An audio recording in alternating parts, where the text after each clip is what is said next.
Namaskar. A warm welcome to World News and Indian Perspective on All India Radio. This is R.S. Raghu, and with me is Aditi Lumba, bringing glimpses of the major developments of the day from across the globe. Over the next half an hour, we shall bring you the latest from the world of politics, economy, sports, entertainment and more. The headlines. Indian government approves setting up of G20 Secretariat to implement overall policy decisions and arrangements for India's G20 presidency. New Delhi says OIC continues to be hijacked by vested interests to further their nefarious propaganda against India. Russia pulls back some of its troops from Ukraine side. Russian President Vladimir Putin says Russia does not want war. Indian Embassy in Ukraine asks Indians, particularly students, to leave in view of the current situation. First of its kind, two-day global summit on reimagining museums in India begins in Hyderabad. And in cricket, T20 international series between India and West Indies to begin at Eden Gardens in Kolkata on Wednesday.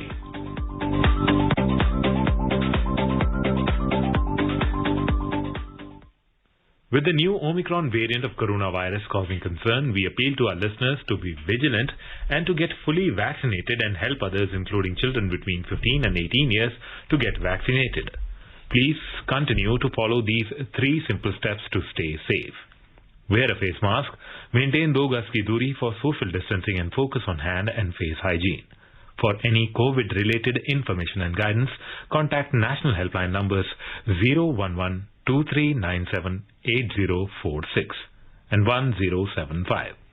And now the news in detail. Union Cabinet of India has approved the setting up of a G20 Secretariat and its reporting structures. The Secretariat will be responsible for implementation of overall policy decisions and arrangements needed for steering India's forthcoming G20 presidency. India will hold the presidency of the G20 from 1st of December this year to the 30th of November 2023, culminating with the G20 summit in India in 2023. G20 is the premier forum for international economic cooperation that plays an important role in playing economic governance. Our Delhi correspondent reports that as per practice, a G20 Secretariat is being established to handle work relating to knowledge, content, technical, media, security and logistical aspects of India's G20 presidency. The G20 Secretariat will be manned by officers and staff from the Ministries of External Affairs and Finance and other relevant line ministries, departments and domain knowledge experts.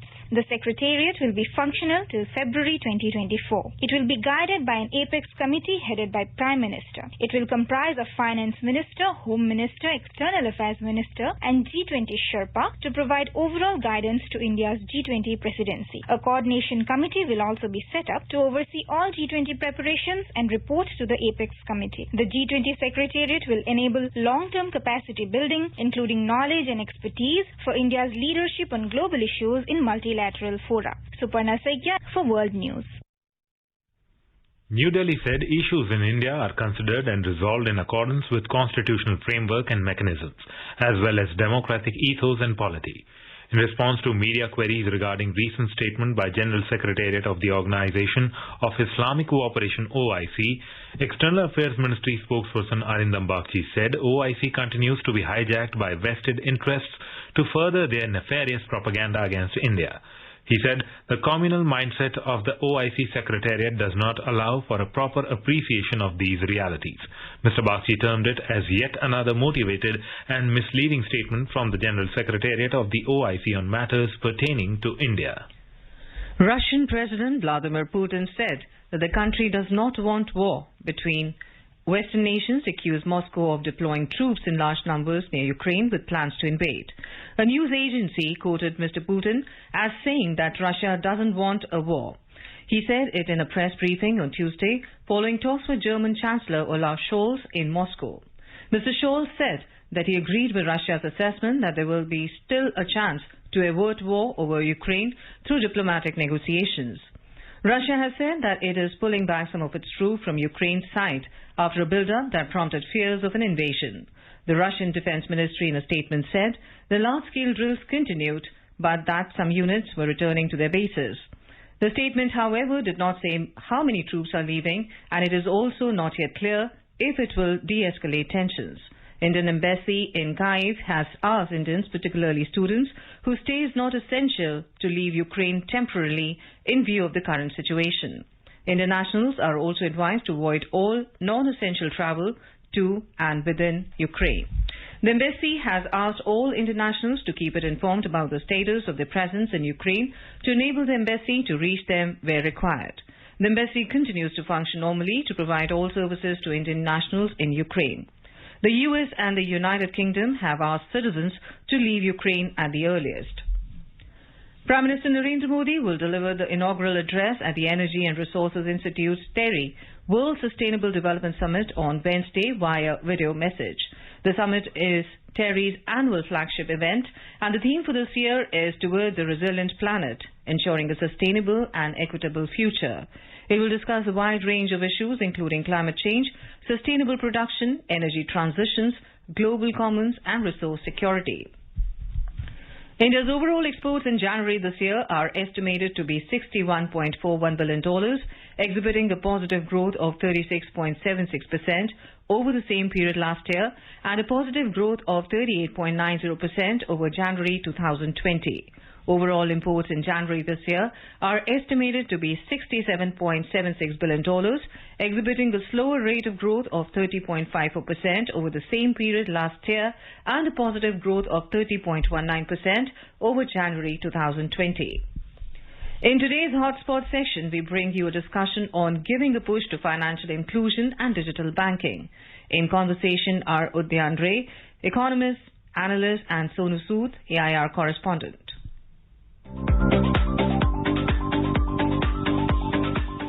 Union Budget 2022 is a progressive, futuristic budget with special focus on digital banking and financial inclusion. Introducing central bank digital currency, connecting all 1.5 lakh post offices in India to the core banking system, setting up 75 digital banking units in 75 districts by scheduled commercial banks are some of the significant proposals in this direction. Udyan, we would like to know from you how important is digital banking and financial inclusion for the overall economic development of the country? As far as digital banking is concerned, Sonu, if we want to actually ensure that most people in any country get access to banking services, then digital banking or digital empowerment, spread of digital banking is very important because you cannot be having bank branches by the millions. Now, what digital banking does is it helps you actually reach out to people. Anybody who's got a mobile phone can access digital banking. And now the good news is that we have the technologies, we have the applications through which you can reach out to people. And we are also empowered. We have the digital backbone, which the government has been working on, and also the many private sector players have been a part of the system, and it has got that critical mass with which now we can actually say that banking services can be there for every Indian. So that's important. And because banking is such an important tool, then it in turn empowers financial inclusion. So in financial inclusion, I would include insurance, pension, delivery of any benefits that the government wants to come up with. So it could be subsidy. So if the government wants to target them very smartly and efficiently and also help people who don't have, say, insurance cover protection in terms of health insurance, life insurance, pensions, then what happens is bank actually by empowering digital banking and insurance banking reaches out to everybody to make sure that everybody also gets life insurance coverage and therefore their family is protected, health insurance coverage is there. And then importantly, Sonu, it's worth pointing out the important role women play in our country. And when you are ensuring the spread of digital banking, financial inclusion, what you're doing is actually empowering the great women in our country who play such an important role not only in the economy but in their respective families. So when you look at this, it's economic progress and empowerment in the true sense.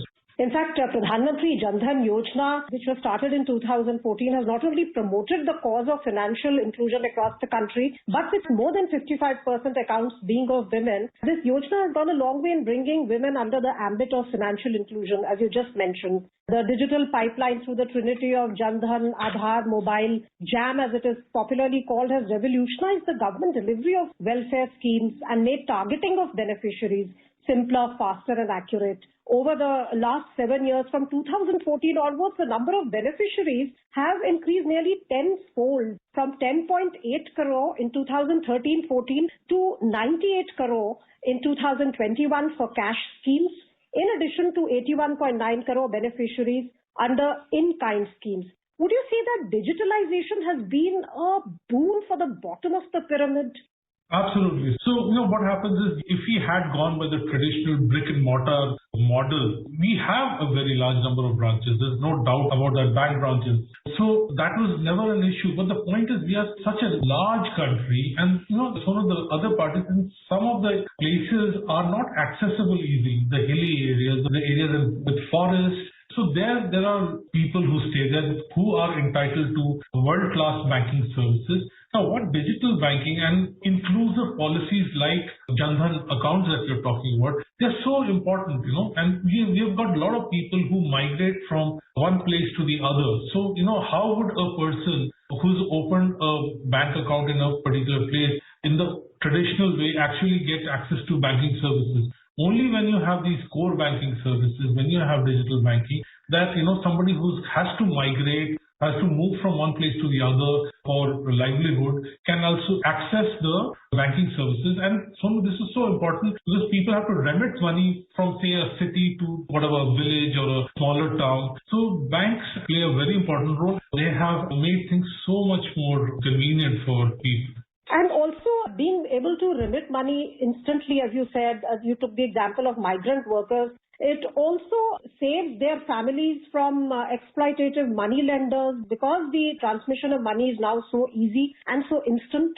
Oh, absolutely. And coming to the kind of digital backbone, if I'm allowed to put it, see, if you have a Jan Dhan account, obviously you'll have your ID establishing credentials, you'll have possibly have an Aadhaar and all this. When you have all this in place and you have a financial behavior in place, whereas in your account, you're constantly getting some kind of a money and you're remitting that money, it's actually leaving behind a digital financial track record.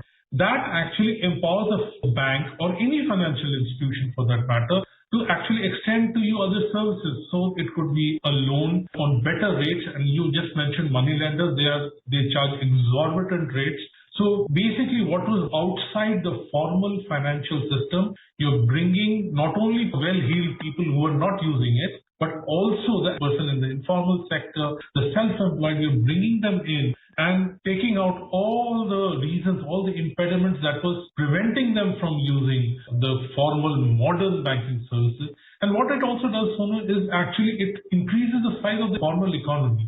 So it is so much better for governance. It's so much better for people who are electing a government. Absolutely.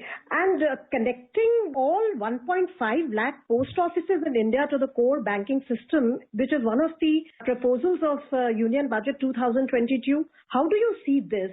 I'm one of the biggest well-wishers of the postal banking because the way public sector banks reached out to people of this country and they actually helped improve India's savings rate. If you see from the 70s, 80s, public sector banks played no small measure in this. They played a very important role. Similar was the role of post offices. They play a very important role. The good old postman still serves a lot of people. There are a lot of people who trust the post office because they think it's a government institution. They come and deposit money. And even in large cities, you can just have to go to a post office and see how the number of retired people who are putting in money. And similarly for remitting money, right? So when that becomes modernized, you're just multiplying the traditional banking system. And when it is getting digitized, people can use it that much better, And if somebody has been observing the kind of changes in regulations in terms of depositing and withdrawal that has been going on for the past couple of years, you'll realize how much simpler it has become. But it can become much, much more simpler and it can become at par with many other places. Also, we have seen that net banking, mobile banking, there is faster adoption and there is an exponential growth in UPI transactions. In this direction, what role do you see the central bank digital currency playing? How will it expedite digitalization and how will it help in making things more transparent? Well, what it can do is at a certain level, although it's still in the works, I'm sure it's going to take some time in terms of how the digital currency will be managed, what will be the rules, how things will happen. But what a digital currency can do is, again, bring a lot of the economic activity which might be outside the formal finance sector. If somebody is generally holding cash, a lot of people still hold cash simply because they think that, okay, there's going to be an emergency, or if I have to pay something very quickly and to a person who will only accept cash, then you would like to hold cash. But a digital currency, ideally, what it should be doing is you should be able to acquire it very quickly and you should be able to transmit it, pay a person quickly. Now that would alter the way we have moved as far as UPI is concerned, the way we have adopted. If we adopt digital currency that quickly and that fast, then what happens is a lot of people who are right now deal with a lot of cash or think that it's important to hold a lot of cash will actually start holding digital currency. And of course, that doesn't mean that your physical currency will go out of vogue. It will also be used, but that compulsion to use one option and not use another will even out quite a bit. And what also will happen, when you keep a lot of cash, you actually don't end up earning anything. So what that will do is that will also make people be aware. They might actually deploy it in, say, a short-term investment or a liquid investment option, whether it's provided by a bank. And those options, those helpful options will come in. And this will be very, very useful for small traders, small self-employed people who would want quick liquidity and also would want to maybe move the money in and out from their possessions. And importantly, Sonu, what it's going to do is it's going to help the government track the movement. It will help RBI and it will give them one more lever when it comes to their monetary policy. So with the growing adoption of technology, digital banking and financial inclusion are the backbone and they have got a major impetus in Union Budget 2022. Thank you so much for this discussion, Udyan.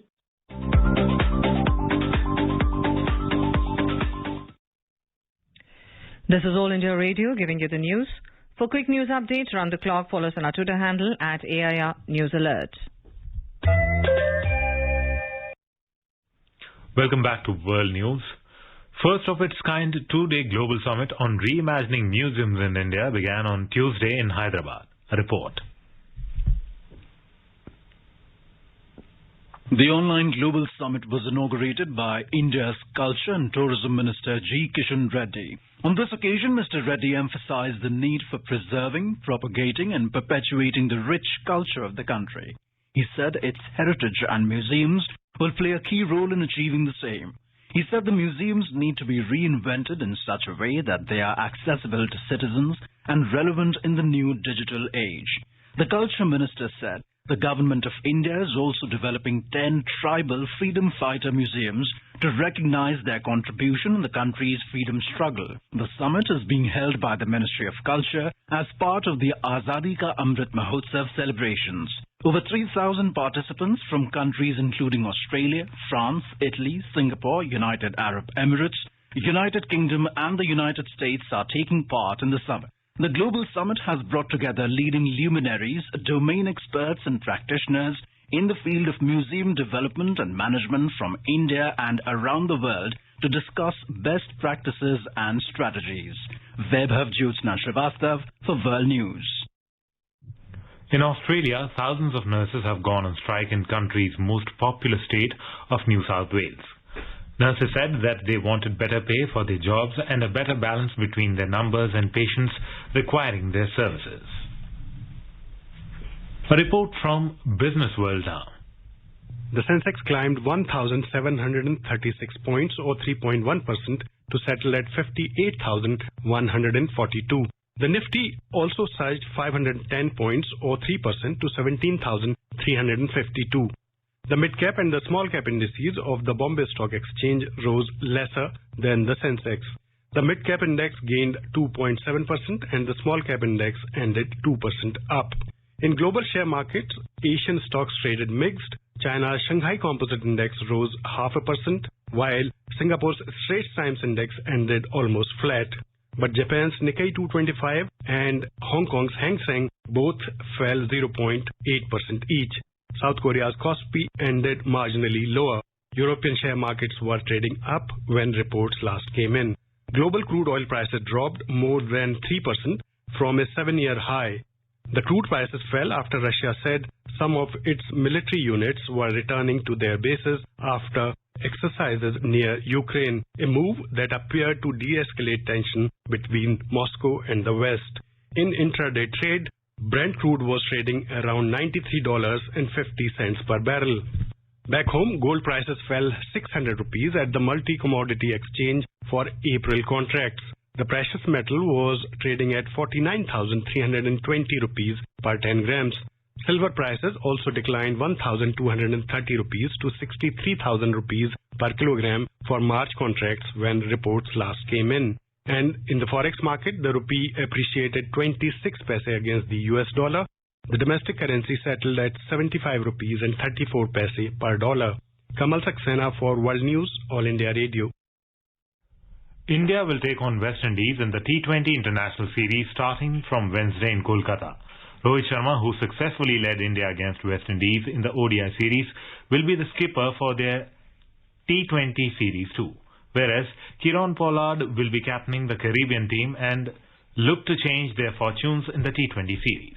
Young Indian wicketkeeper batter Rishabh Pant is elevated to the role of vice captaincy in T20 for the 3-match home series against West Indies. Earlier, KL Rahul was named as the deputy to India's new white ball captain Rohit Sharma, but he has been ruled out of the entire series after he sustained an upper left hamstring strain during fielding in the second ODI against West Indies on February 9th. India whitewashed West Indies 3-0 in the ODI series and have not lost a bilateral series against them since 2006. Now let us take a look at the major developments around the world as reported in the foreign press. Khabar Hub headline reads, ANC parliamentary meeting decides to pass MCC. Preparations are underway to table MCC compact on Wednesday. Khabar Hub reports that CPN Maoist Centre has called a standing committee meeting on Wednesday. The Kathmandu Post reports that Prime Minister Sher Bahadur Deoba has said that he has already spoken with Speaker Agni Prasad Sapkota about the tabling of the Millennium Challenge Cooperation in Parliament. According to Khabar Hub, the US Embassy in Kathmandu has stated that withdrawing from a signed bilateral agreement would have an impact on any two countries' relationship, asking Nepal to follow through on its commitments. Kantipur Nepali Daily, in its headline, has mentioned that Prime Minister Sher Bahadur Deoba has emphasized that to resolve the issue of MCC ratification, it should be taken up in the Parliament for discussion. Kantipur Daily reports that while visiting from Kathmandu to New Delhi now, there is no need to go through RT-PCR tests before the travel. If vaccinated with first jab, the Government of India has eased the COVID-19 norms for those citizens of Nepal who have taken their first COVID-19 dose. Now let's take a look at the press reports on China. Economic Times headline reads, India to keep up heat on China apps accessing the data illegally. It refers to the Government of India move to ban 54 Chinese apps on Monday and says that Chinese apps are constantly changing the names or the host to access the sensitive data of Indians. According to Reuters, the latest wave of COVID-19 infections has overwhelmed Hong Kong. The city's leader said on Monday, as daily cases surged up by some 20 times over the past 2 weeks, leaving hospitals short of beds and struggling to go. SCMP reports the eastern Chinese city of Suzhou banned all public gatherings and postponed the start of the spring semester on Monday after 7 people linked to an industrial park tested positive for the Omicron coronavirus variant. Reuters reports that a small Chinese civilian aircraft flew very close to a remote Taiwanese controlled island next to China's coast earlier this month. Taiwan's defense ministry said on Tuesday, adding China may be trying a new strategy to test its reaction. Hindustan Times headline reads, US blames China, says will review ties with Nepal if grant not ratified. The US had urged Nepal to ratify $500 million assistance, a subject of a long-drawn political battle in Kathmandu. The US thinks China has fomented, encouraged, funded, facilitated disinformation campaign against the grant. ANI cites a report by the Policy Research Group, POREG, which reveals that Pakistan's increasing dependency on Beijing reflected during Imran Khan's recent visit to China. Now some press news from Bangladesh. Bangladesh has once again requested Canada to deport Noor Chaudhry, the self-confessed convicted killer of Bangabandhu Sheikh Mujibur Rahman, reports Daily Star. Foreign Minister Dr. A.K. Abdul Momin said that he has been living in Canada for 30 years. Bangladesh has advised its citizens to leave Ukraine due to uncertainties caused by the current situation there, reports Prasam Olo. Bangladesh State Minister for Foreign Affairs Shahryar Alam has denied that the country is under any pressure from the US, reports UNB. And we now have press coverage on Afghanistan. Hindustan Times headlines reads, Afghanistan may become Al-Qaeda terror safe haven, warns India's permanent representative to the United Nations T.S. Tirumurthy. PTI, quoting officials, reports that India's 50,000 tons of wheat shipment to Afghanistan as part of its humanitarian aid to the trouble-torn country through Pakistani soil will start from next week. The Hama Press, in an op-ed, writes that India has earmarked $26.7 million to Afghanistan, keeping a continuing focus on its people without recognizing, like the rest of the world community, the Taliban regime. The National reports that as the Taliban marks 6 months of rule in Afghanistan, women move protests online. Despite disappearance of prominent activists, women vow to fight on. The Arab Weekly writes that the Arab Gulf envoy stressed on Monday that women must be able to work and go to school. In talks with the Taliban foreign minister, as Afghanistan hardline Islamic rulers made a new bid to unblock foreign aid. Tolo News reports that the Islamic Emirate issued a statement on Monday in reaction to US President Joe Biden's executive order regarding the frozen funds of Afghanistan's central bank, and they called on him to abandon this course of action. Afghan diplomats in the United States are seeking permission to remain in the US after they lost their pay and face the possibility of being deported. The New Arab reports that Britain plans to co-host Afghanistan Aid Summit next month with the United Nations, hoping to raise $4.4 billion aid for the people in Afghanistan. The largest book fair of Bangladesh, Amar Ekushe Boy Mela, was inaugurated by Prime Minister Sheikh Hasina on Tuesday. The fair is being held in Dhaka at the Bangla Academy premises and the adjoining Sohrawardi Udyan. Joining virtually, Prime Minister Hasina also gave away the prestigious literary award, Bangla's Academy Sahitya Puraskar 2021, to 15 recipients under 11 categories. On behalf of Prime Minister, State Minister for Cultural Affairs K.M. Khalid handed over checks of 3 lakh taka, a crest and certificate to the awardees. The book fair is being held amid tight security arrangements to avoid any untoward event. A quick look at the headlines once again. Indian government approves setting up of G20 Secretariat to implement overall policy decisions and arrangements for India's G20 presidency. New Delhi says OIC continues to be hijacked by vested interests who further their nefarious propaganda against India.